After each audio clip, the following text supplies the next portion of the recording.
Welcome to Whispers and Fire Audiobooks, where cold whispers meet burning hearts. In the quiet of winter, every whisper carries a story, and every story carries a spark. This is Whispers and Fire Audiobooks. He was the ghost of a life she destroyed. Now, he's the only man who can save the one she loves most. Jules Calhoun is a phantom, drifting through the rain-slicked streets of Seattle with a past etched in scars and a soul heavy with unspeakable sins. His only purpose, anonymous acts of penance. When he plunges into a freezing river to save a little girl from a violent attack, it's just another transaction with his conscience. Until he wakes up and meets her mother. Niamh Flaherty is the Iron Rose, a mafia boss who built her empire on calculated cruelty and controlled transactions. The cold, elegant sovereign of Seattle's underworld, she believes every debt must be paid. But the debt she owes the man who saved her daughter is one her vast wealth and power can never settle. Because the ghost in the water is Jules Calhoun, he is the son of a family she ruthlessly ruined years ago. Haunted by the devastating symmetry, Niamh is forced to confront the monstrous cost of her reign. Jules, burning with a lifetime of righteous anger, rejects her hollow offers and her quest for redemption. He refuses to be the salve for her guilty conscience. In a world of rain and shadows, two broken souls are bound by an impossible act of heroism and an unforgivable sin. Can a lifetime of darkness be redeemed by a single, selfless light? Or are some sins and some saviors too dangerous to ever love? A heart-wrenching tale of devastating pasts, impossible debt, and the searing question, when a monster wants to change, is love the price or the punishment? Legal disclaimer.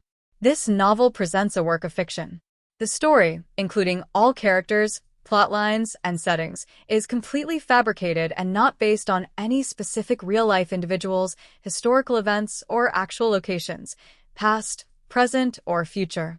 No representation is made regarding the accuracy of any events depicted, and any opinions expressed are those of the fictional characters, not the creator.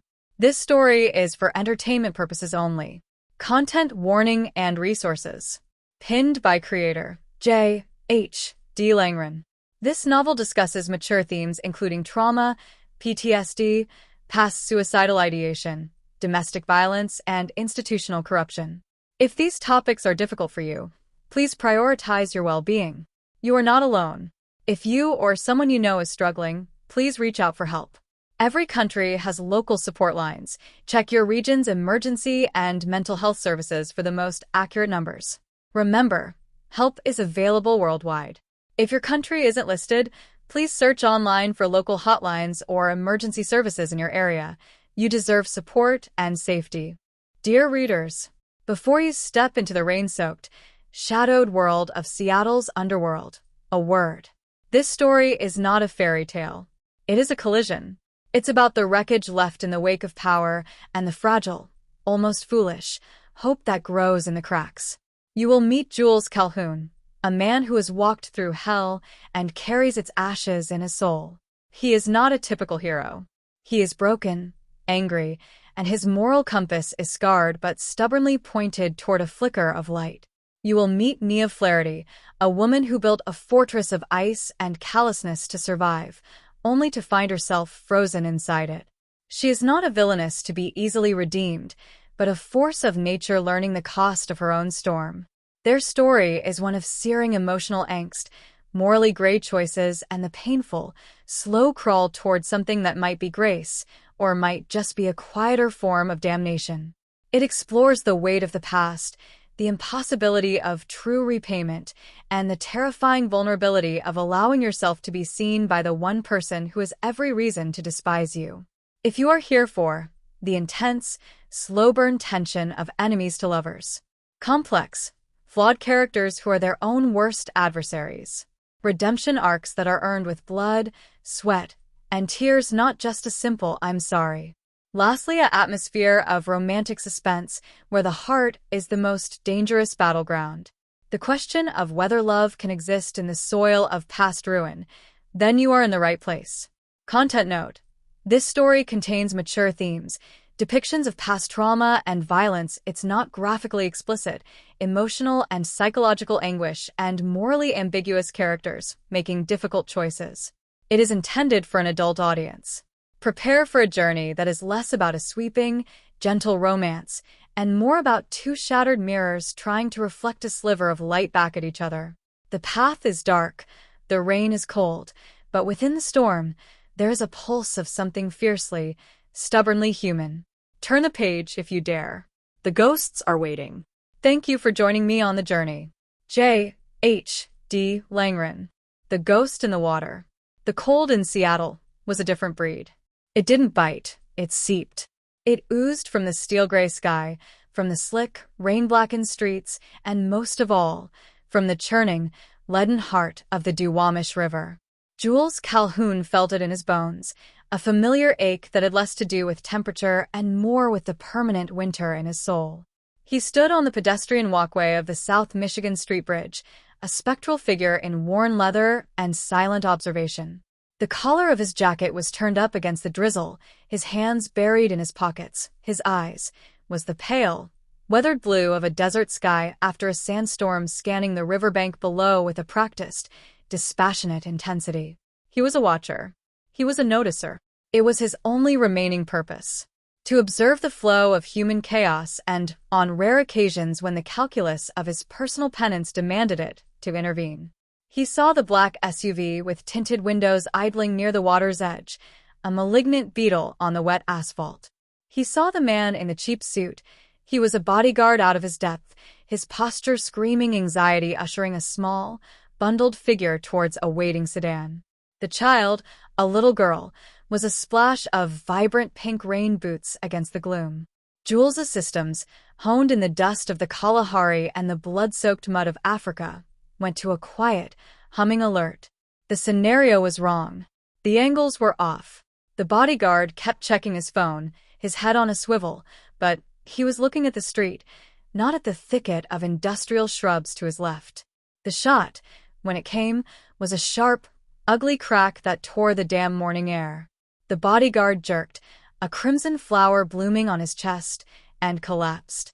The little girl screamed, a sound of pure terror that seemed to amplify the silence that followed. From the shrubs, a figure emerged, clad in black, raising the weapon again, not at the child, but ensuring the job was done. Instinct, a older and more fundamental law than any code of mercy, should have made Jules fade into the bridge's steel girders. He should see nothing and be nothing. But his eyes were locked on the little girl, frozen in place, her tiny hands clutched over her ears. The killer, satisfied, turned and melted back into the urban undergrowth. The driver of the sedan panicked, slammed the vehicle into reverse, and sped away, leaving the child alone with a corpse. That is when the river claimed its due. In her shock, the little girl stumbled backward, her pink boots slipping on the slick, mossy concrete of the bank. She tumbled into the icy, fast-moving current with a gasp that was swallowed by the water. Jules was moving before the sound faded. There was no conscious decision, no heroic narrative. It was a kinetic reaction, a physical override of a lifetime of self-preservation. He took the stairs from the bridge two at a time, his boots pounding a hollow rhythm on the metal. He hit the bank running, shucking his jacket as he went. The cold air slapped his torso, but it was nothing compared to the brutal, soul-punching shock of the water as he dove in. The cold was 1,000 needles, a vice around his lungs. The current was stronger than it looked, pulling with a relentless, mindless force. He fought it, his powerful strokes cutting through the murk, his eyes fixed on the flash of pink that surfaced for a desperate second before going under again. He dove, the world narrowing to the green-gray darkness, the burning in his chest, the frantic search. His hand closed on sodden wool, and he hauled her to the surface. She was limp, a small, waterlogged doll. He hooked an arm around her, turning onto his back, using his body as a raft, kicking furiously against the pull that wanted to take them both under. The river tried to steal them, to add them to its list of secrets. Jules's muscles screamed. His breath came in ragged, steaming gasps. Not this one, he thought, the words a stark, simple command in his mind. Not this one. He made it to a crumbling concrete ledge, heaving the child up before collapsing beside her, his body racked with shivers. He rolled her onto her side, his large, scarred hands performing CPR with a terrifying, precise gentleness. Water bubbled from her lips. She coughed, a weak, shuddering sound, and began to cry. Sirens wailed in the distance, drawing closer. The transaction was complete. The life was saved. His role was over. He should go. He pushed himself to his knees, the world tilting. "Don't go," the little girl whispered, her tiny hand reaching out, her fingers brushing his wet knuckles. Her eyes, wide and shocky, were the clear, bright green of new leaves. He looked at her, at the innocent, terrified face of the life he'd pulled back from the edge. For a fractured second, he wasn't the ghost of the Kalahari. He was just a man, cold and tired. He opened his mouth, but no sound came. The world grayed at the edges. The adrenaline bled away, leaving only the deep, invasive cold. He heard the crunch of tires on gravel, shouts, and then the gray turned to black. He woke to the sterile, antiseptic smell of a hospital and the low, steady beep of a heart monitor. His body felt like it had been run through a rock crusher. He blinked, orienting himself. It was a private room, and it was expensive. There's a large window looked out onto a slate-gray Seattle afternoon. He was hooked to an IV. A warmth he didn't trust was spreading through his veins. The door opened quietly. A woman walked in, and the air in the room changed. It became charged and thinner. She was elegance and control personified. Her hair was an intense, perfect sweep of burnt auburn, like a controlled fire. Her suit was the color of a midnight sea, tailored to her sharp, graceful frame.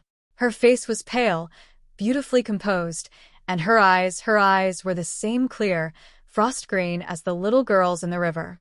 Jules's systems, dulled by drugs and exhaustion, flared back to full, horrifying alert. She stopped at the foot of his bed, her hands clasped loosely in front of her.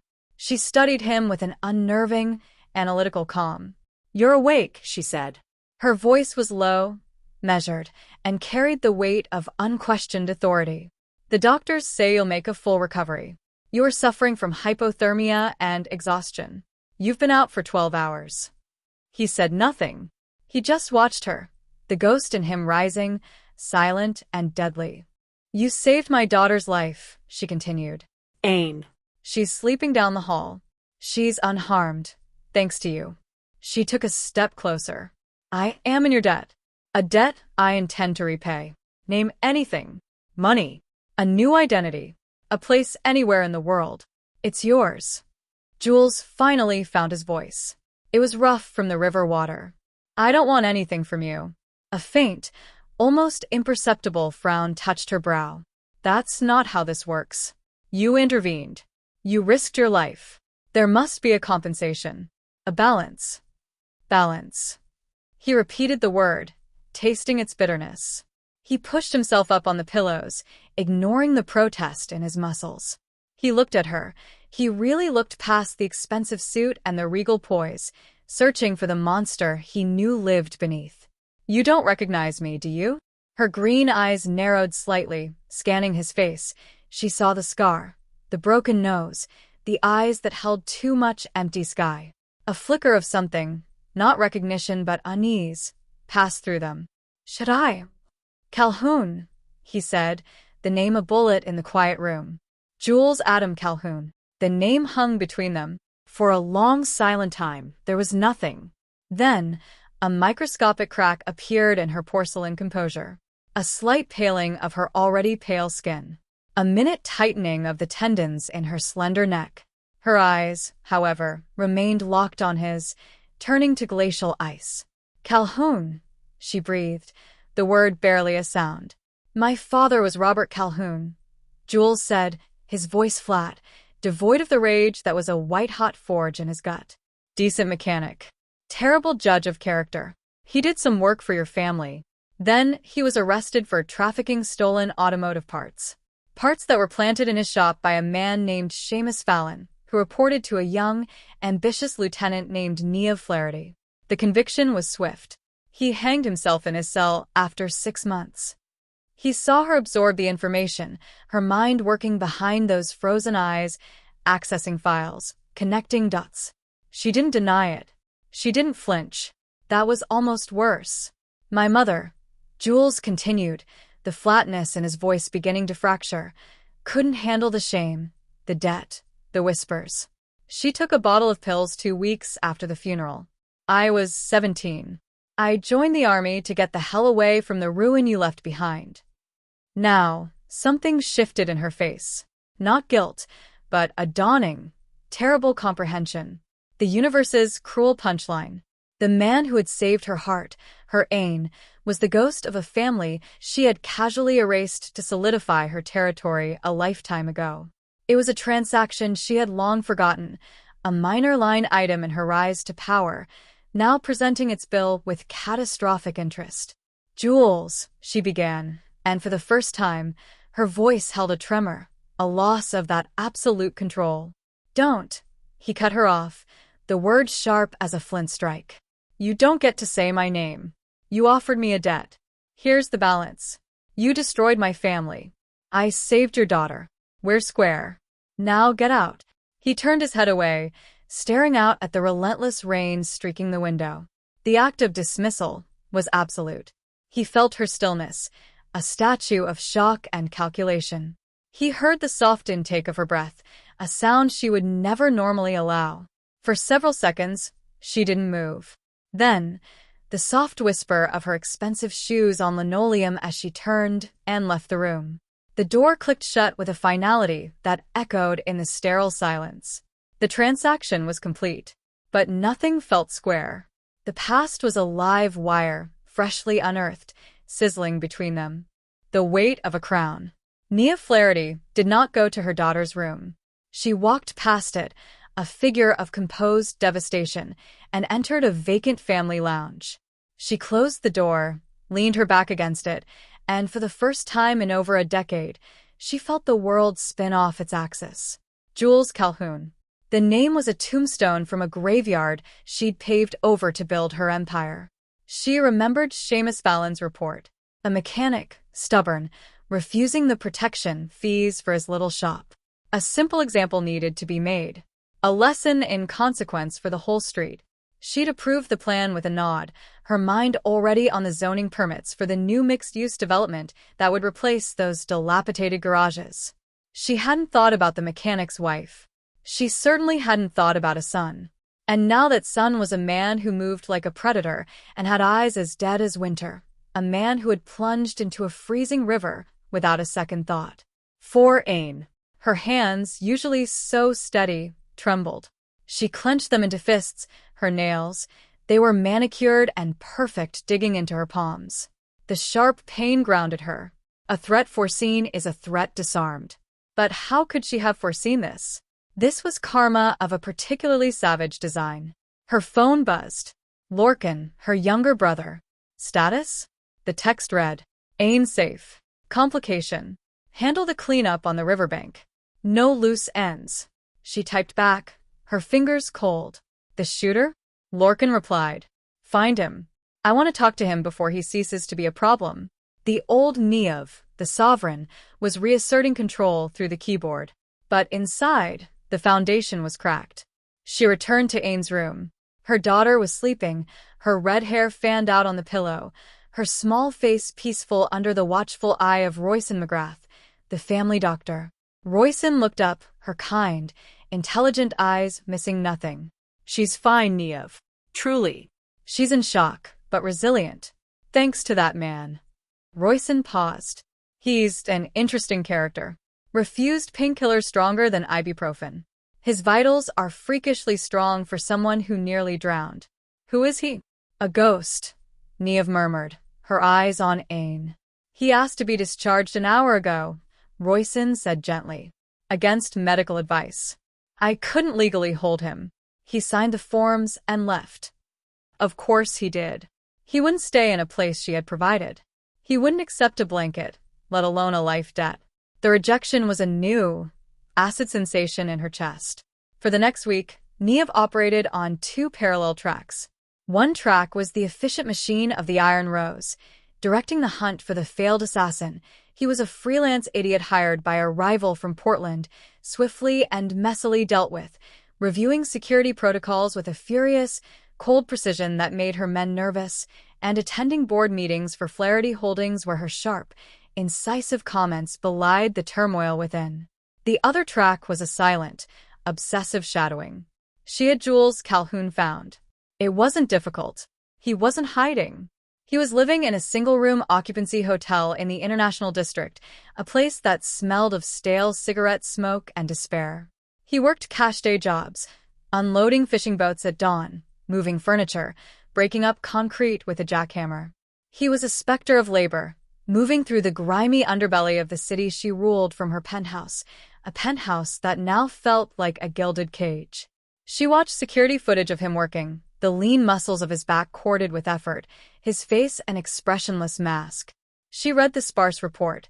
Former SENDF, suspected mercenary work in Africa, no fixed address for years, entered the U.S. on a long-expired tourist visa.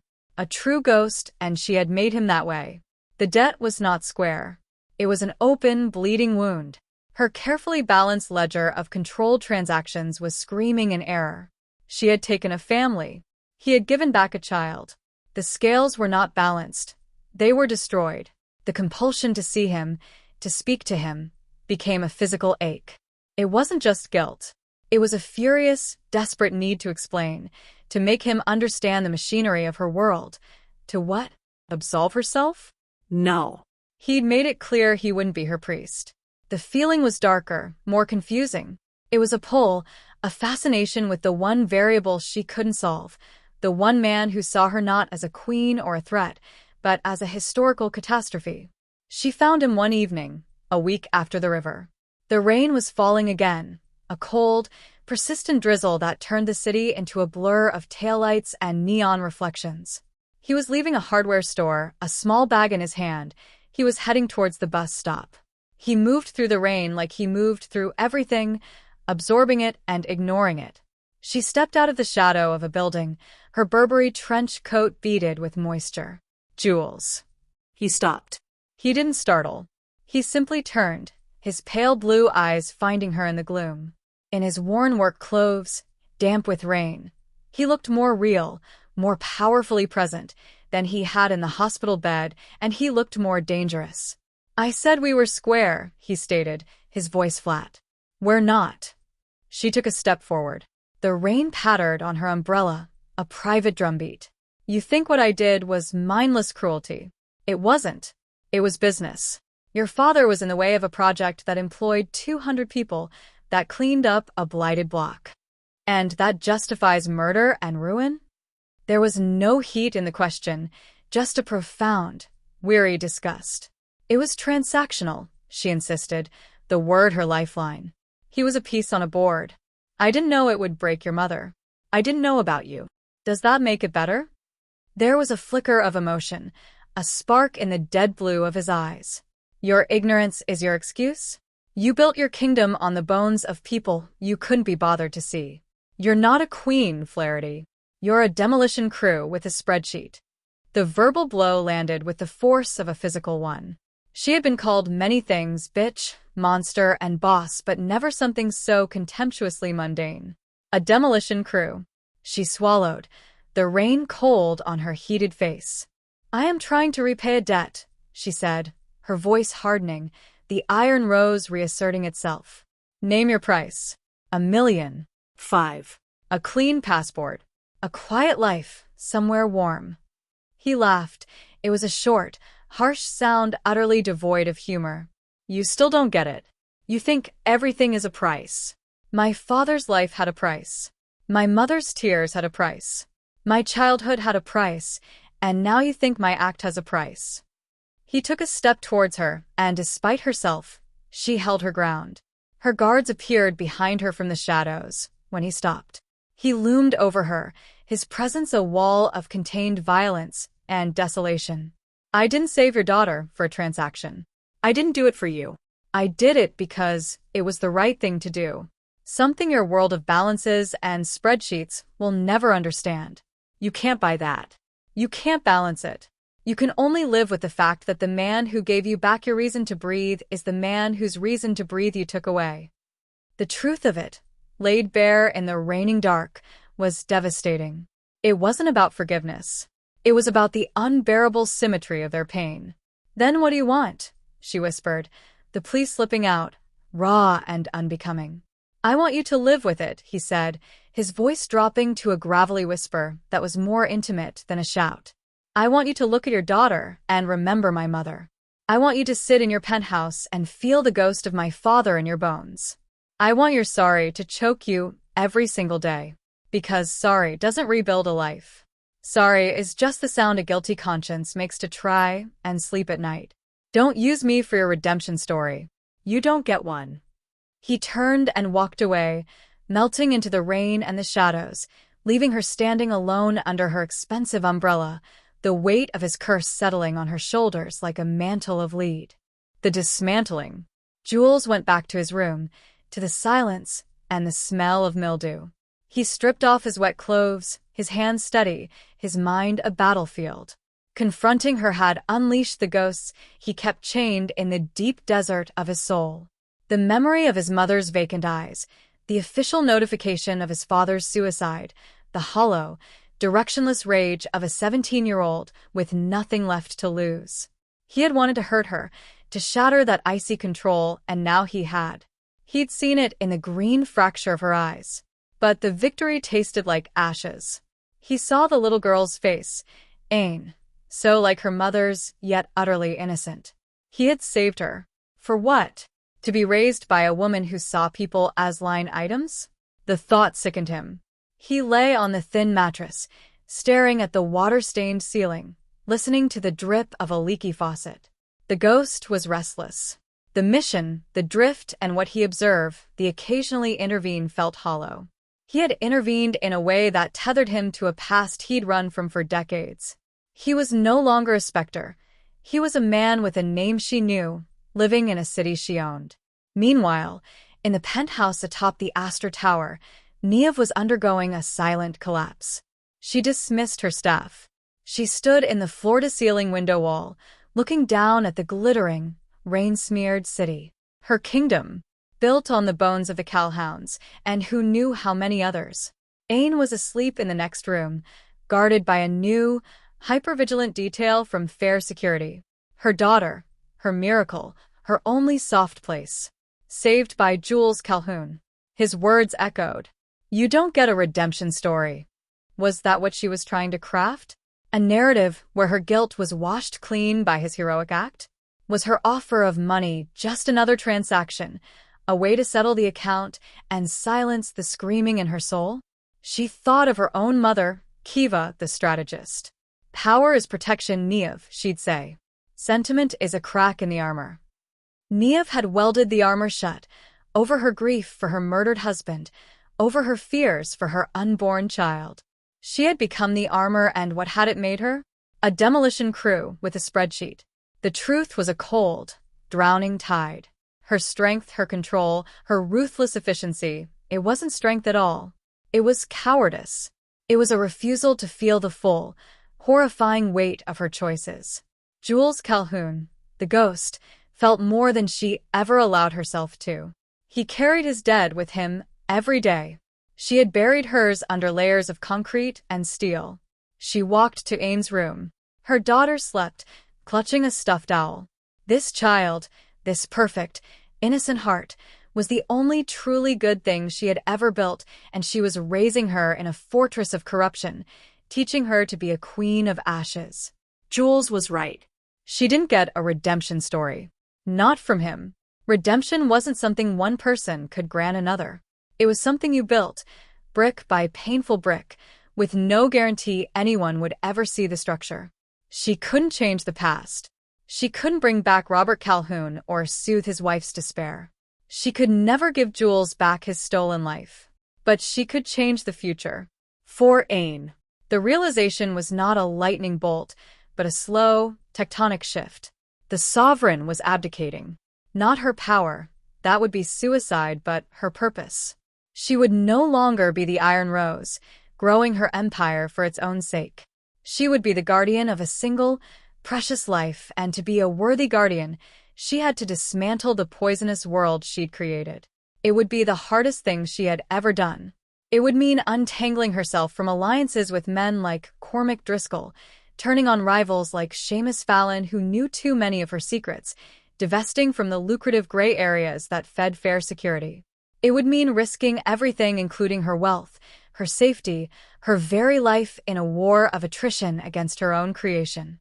She walked to her desk, a sleek monolith of glass and steel. She opened a secure laptop, her fingers poised over the keys. The first step was always the most dangerous. She began to type, not a command, but a question, a feeler sent into the dark. Audit of all Flaherty Holdings properties for potential sale. Prioritize those acquired 2005 to 2010, the year of the Calhoun demolition. She would start there. She would sell the buildings built on that blighted block. She would donate the profits to a fund for families of the wrongfully convicted. It was a gesture, meaningless to Jules, perhaps, but a start. A first brick. She would call Royson in the morning, not for a medical opinion, but for a moral one. She would need allies, people who saw the woman, not the boss. She would need to talk to her mother, Kiva, and brace for the strategic coldness she would receive. She would have to manage Lorcan, who thrived in the shadows she now wanted to flood with light. It was a path fraught with peril. She might not survive it. The empire would fight its own dissolution. But as she looked back towards Ane's room, she knew it was the only path. Jules Calhoun had given her a gift far greater than her daughter's life. He had held up a mirror and forced her to see the monster she'd become. He had refused to be her savior, so she would have to save herself. Not for him, but for the green-eyed girl sleeping down the hall, and for the ghost of the boy she'd made an orphan. The rain streaked the penthouse windows, blurring the kingdom below into an abstraction of light and shadow. Niamh Flaherty, the demolition crew, began the long, slow, painful work of becoming an architect instead. The foolish hope. 2 months later, on another gray Seattle morning, Jules stood on the deck of a fishing trawler, the smell of salt and diesel thick in the air. He'd taken a job on a boat heading up the Inside Passage to Alaska. A clean break. The city, with its ghosts and its green-eyed queen, was a smear on the horizon. He had heard things, even in his underworld. Whispers of Flaherty Holdings selling off prime properties. Rumors of a brutal, internal shakeup at Fair Security. Talk of Seamus Fallon meeting a tragic end in a car accident that smelled of high explosives. The Iron Rose was pruning her own garden, and it was a bloody business. He wanted no part of it. Her redemption was her own business. It didn't absolve her. It didn't warm the cold places inside him. As the boat chugged out of the harbor, he felt a familiar emptiness. The ghost was moving on, but he felt different. Lighter, somehow, though the weight of his past was still there. He had spoken his truth. He had looked his demon in the eye and denied her peace. There was a grim satisfaction in that. In her penthouse, Niamh received the report. He's left the city. Taken work on the Northern Star, bound for Alaskan waters. She stood at her window, as she often did now. The city was still hers, but her relationship to it had changed. It was no longer a prize, but a responsibility she was slowly, carefully, learning to hold without crushing it.